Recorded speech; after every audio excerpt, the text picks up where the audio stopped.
Daily. Taste the Daily. ఒక విశ్లేషకుడిగా ఈ elections లో మీరు చాలా సర్వేలు చేస్తున్నారు కాబట్టి ఇప్పుడు ఈ ఎలక్షన్స్ లో బీజేపీ రోల్ గురించి అసలు చర్చ జరగలేదా? అందుకని ఇట్లా వచ్చిందా? ఎందుకని అంటారు? అంటే జనరల్గా మేము గ్రౌండ్లో ఒక 3 నెలల నుంచి యాక్టివ్గా ఉన్నామండి. ఆల్మోస్ట్ ప్రీ పోల్లో ఒక 5 సర్వేలు చేయడం జరిగింది. ఎగ్జిట్ పోల్ కూడా మేము ఇవ్వడం జరిగింది. మా ఎగ్జిట్ పోల్ కూడా ఇప్పుడు చూస్తే 25,000 మెజార్టీ అన్నాము. ఎగ్జాక్ట్లీ ఇప్పుడు రిజల్ట్ చూస్తే కూడా అదే మ్యాచ్ అయింది.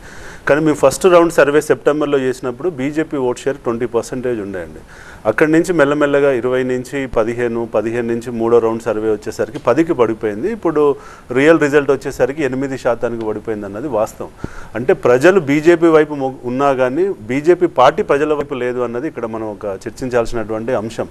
అంటే ప్రజలు 10 సంవత్సరాలు బీఆర్ఎస్కి అవకాశం ఇచ్చాము, ఇప్పుడు 5 సంవత్సరాలు కాంగ్రెస్కి ఇచ్చాము, ఒకసారి బీజేపీకి ఇద్దాము అనే ఆలోచన వాళ్ళల్లో కొంత కనబడుతుంది మా సర్వేలలో. కానీ దాన్ని క్యాచ్ చేసుకోవడంలో బీజేపీ పార్టీ, తెలంగాణ రాష్ట్రంలో ఉన్న బీజేపీ పార్టీ ఎక్కడో వెనుకబడిందన్నది వాస్తవం.